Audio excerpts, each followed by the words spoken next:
नमः शिवाय। नमस्कार दोस्तों, स्वागत है आप सभी का आपके अपने यूट्यूब चैनल खुशहाल जिंदगी में। आज का वीडियो आप सभी के लिए बहुत ही महत्वपूर्ण होने वाला है। वैसे तो हम जो भी वीडियोस आपके लिए अपलोड करते हैं अपने चैनल पर वो सभी महत्वपूर्ण होते हैं, लेकिन ये जो वीडियो है इसमें जो भी जानकारियां हम आपको देने वाले हैं वह महिला हो या पुरुष हो, दोनों के लिए बहुत ज़्यादा आवश्यक है, क्योंकि ये चीज़ें स्त्री और पुरुष दोनों के ही जीवन में सुख, समृद्धि तथा संपन्नता लाती है। सबसे खास बात तो ये है कि इसमें आपको करना कुछ भी नहीं है, ना पूजा पाठ करना है, ना ही कोई और ये कोई उपाय नहीं है, बल्कि आपको अपने जीवन में थोड़ा सा परिवर्तन लेकर आना है और फिर इसके प्रभाव से आपके जीवन में होगा चमत्कारी बदलाव। देखिए, जो भी चीज़ें हम धारण करते हैं, पहनते हैं, इसका भी हमारे जीवन से, हमारे ग्रहों से बहुत गहरा संबंध होता है। जैसे कि आपको बताया जाता है कि गुरुवार है तो आज के दिन पीले रंग के वस्त्र धारण करें,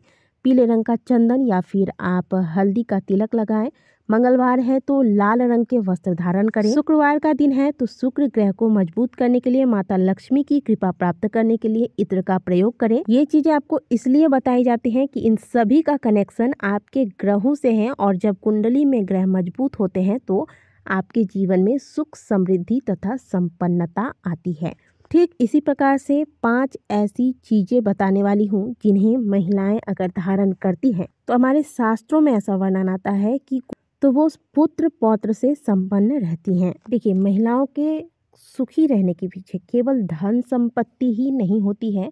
एक महिला सुखी तब रहती है जब उन्हें धन के साथ साथ पति का प्रेम, पति के साथ सुखी वैवाहिक जीवन तथा संतान की प्राप्ति हो। संतान जो है वह आज्ञाकारी व निरोगी रहे तथा स्वयं भी उन्हें निरोगी काया की प्राप्ति हो। कहने का मतलब है कि एक स्त्री से जुड़े हुए जितने रिश्ते होते हैं, जितने भी, जैसे दोनों कुल, मायका पक्ष और ससुराल पक्ष दोनों सुखी समृद्ध है, तभी एक स्त्री सुखी रहती है। इसके पीछे हमारे शास्त्रों में भी वर्णन आता है।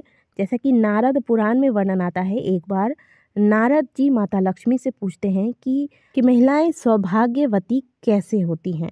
तो माता लक्ष्मी उस स्थान पर बताती हैं कि महिलाएं केवल अपने सुहाग से सौभाग्यवती नहीं होती हैं, बल्कि जो महिला सुहागिन हो, जिसके पति निरोगी हो, जिसकी संतान हो तथा जिसके संतान निरोगी हो तथा मायके पक्ष और ससुराल पक्ष में सभी सुखी हो, वही महिला सौभाग्यवती कहलाती है। और प्रत्येक हिंदू सुहागिन स्त्री का सौभाग्य उनके श्रृंगार से जुड़ा होता है। तो ये 5 चीज़ें आप कल से ही पहनना आरंभ कर दीजिए। अगर पहनते हैं तो बहुत अच्छी बात है, नहीं पहनते हैं तो पहनना आरंभ कर दीजिए। इससे आपका सौभाग्य जुड़ा है, और सौभाग्यवती स्त्री कैसी होती है वो तो हमने आपको बता ही दिया। तो सबसे पहला नाम आता है कांच की चूड़ियों का। देखिए, आप सोने के कड़े पहनते हैं, आप यदि चूड़ा पहनते हैं या फिर प्लास्टिक की कोई चूड़ी पहनते हैं, मेटल की कोई चूड़ी पहनते हैं, पहने रहिए, कोई दिक्कत नहीं है, लेकिन कम से कम एक कांच की चूड़ियाँ अपने दोनों हाथों में अवश्य डाले रहिए। जैसा कि हमने आपको पहले बताया कि प्रत्येक श्रृंगार का अपना अलग महत्व है और इनका संबंध किसी न किसी ग्रह से है। तो कांच का संबंध जो है वह चंद्रमा से है, इसीलिए एक कांच की चूड़ी प्रत्येक सुहागिन महिला को कम से कम दोनों हाथों में अवश्य धारण करके रखना चाहिए। दूसरी चीज़ है दोस्तों मंगलसूत्र।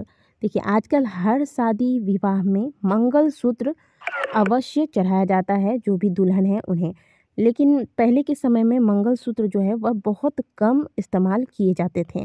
तो लेकिन आजकल प्रत्येक शादी में आपने देखा होगा कि मंगलसूत्र अवश्य दुल्हन को दिया जाता है, और कई स्थानों पर सुहाग के निशानी के तौर पर गले में धारण करने के लिए कुछ और चीज़ें भी दी जाती हैं। अलग अलग स्थानों पर अलग अलग रिवाज है। जैसे हमारे यहाँ सोने का ढोलना दिया जाता है, जिसे कि लाल रंग के मोती या क्रिस्टल पत्थर इत्यादि जो भी हो उसमें पिरोकर पहना जाता है। तो अलग अलग स्थानों पर अलग अलग रिवाज है। तो जो भी आपके यहाँ जो सुहाग के तौर पर गले में धारण करने के लिए दिया जाता है, और अगर कुछ भी नहीं तो कम से कम एक धागा ही गले में अवश्य डाले रहिए। किसी भी सुहागिन महिला को गला खाली करके नहीं रखना चाहिए कभी भी, और सूने गले से पानी पीने से संतान को समस्याएं झेलनी पड़ती हैं। तो ऐसा करने से बचिए। आपके यहाँ अगर मंगलसूत्र नहीं चलता है, आप मंगलसूत्र नहीं धारण करते, कोई बात नहीं, सोने का, चांदी का कोई भी चेन धारण करें। आर्टिफिशियल आजकल बहुत मिलते हैं, उन्हें धारण कीजिए। और कुछ नहीं तो मैंने आपको बताया कि आप धागा भी, लाल रंग का धागा लेकर भी गले में बांध कर रख सकते हैं, लेकिन सूना गला किसी भी सुहागिन स्त्री को नहीं रखना चाहिए, क्योंकि इससे सुख सौभाग्य दोनों में कमी आती है। अगली चीज़ है दोस्तों सिंदूर। आप चाहे कितना भी आधुनिक हो जाइए, लेकिन मांग अवश्य आप सिंदूर से भरें। और कुछ लोग तो ऐसा करते हैं कि मांग तो भर लेते हैं, लेकिन इसे बाल से छुपा लेते हैं। ऐसा करना आपके पति के तरक्की को रोकता है। आप इस प्रकार से सिंदूर लगाइए कि आपके सुख और सौभाग्य का प्रतीक यह सिंदूर आपके मस्तक पर चमकता रहे। ऐसा हमारे शास्त्रों में कहा गया है कि स्त्री के मस्तक पर लगा हुआ सिंदूर उसके सुख सौभाग्य में वृद्धि करता है, साथ ही उसकी सुरक्षा कवच के रूप में यह कार्य करता है। अगला आभूषण है दोस्तों पायल। आजकल पायल को लोग धारण ना करके आजकल नया एक स्टाइल चला आ रहा है कि पैर में धागा बांधते हैं, या फिर एक पैर में पायल पहनने का रिवाज भी आजकल चला हुआ है। ऐसा करने से आपका शुक्र ग्रह कमजोर होता है, और शुक्र ग्रह देखिए, जीवन में जितना भी सुख समृद्धि ऐश्वर्य हम प्राप्त करते हैं उसके स्वामी है शुक्र ग्रह। यदि किसी व्यक्ति के कुंडली में शुक्र ग्रह कमजोर रहता है तो उसे जीवन में, वैवाहिक जीवन में तो सुख नहीं मिलता, ना ही ऐश्वर्य इत्यादि की प्राप्ति होती है। इसीलिए शुक्र ग्रह को मजबूत करने के लिए भी आपको पायल अवश्य धारण करना चाहिए, और पायल आपको दोनों पैरों में ही धारण करना चाहिए। ये आपके सुख सौभाग्य को बढ़ाता है। नीति शास्त्र में तो यहाँ तक वर्णन आता है कि जिन घरों में महिलाएं, यानी कि जिन घरों की गृहिणियां पैरों में पायल पहनकर चलती हैं, उनके पायल के जो झनकार हैं उससे घर के वास्तु दोष काफ़ी हद तक दूर हो जाते हैं। देखिए, हमारे जीवन में ध्वनि का भी बहुत महत्व है। जैसे आपने सुना होगा कि पानी के का जो नल होता है उसमें जो टप टप करके पानी की बूंद कई बार गिरते रहता है, वो ध्वनि जो है वह बहुत ही नकारात्मकता फैलाती है। साथ ही कभी आपने देखा होगा कि कई बार दरवाज़ा खोलने या बंद करने से चरचराहट की आवाज़ आती है, इसे भी नकारात्मक ध्वनि के रूप में लिया जाता है। ठीक उसी प्रकार से जब हम ओम या फिर किसी अन्य मंत्र का जाप अपने घर में करते हैं तो इसमें घर का वातावरण जो है वह सकारात्मक होता है।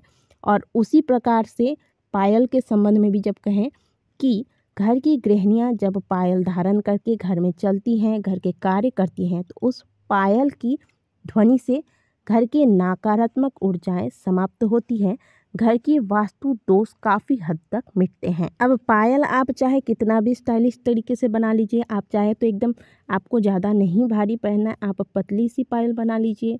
आपको बहुत ज़्यादा घुंघरू वाले पायल अच्छे नहीं लगते तो आप बहुत ज़्यादा घुंघरू मत डलवाइए, और अगर बहुत ज़्यादा है तो उन्हें कम करवा लीजिए, लेकिन पायल पहनना ज़रूर आरंभ कर दीजिए। अगला श्रृंगार है दोस्तों बिछुआ।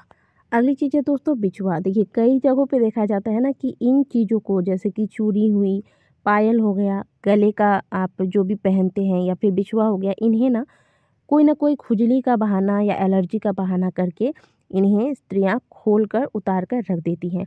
ऐसा करने से आपको बचना चाहिए। जबकि कई बार घर के जो बड़े बुजुर्ग हैं हमें समझाते भी हैं, तो घर के बड़े बुजुर्ग जो भी हमें बताते हैं वो हमारे अच्छे के लिए ही होता है।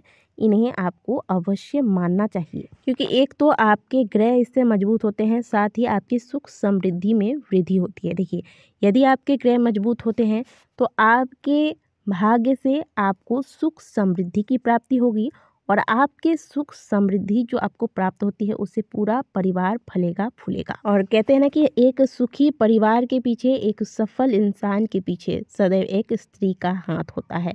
और ये सही भी है, और इसीलिए कहते हैं क्योंकि जब आप अपने कर्म सही करते हैं तो आपका पूरा परिवार आपसे जुड़ा हुआ है, और आपके कर्म से उन्हें फलों की प्राप्ति होती है।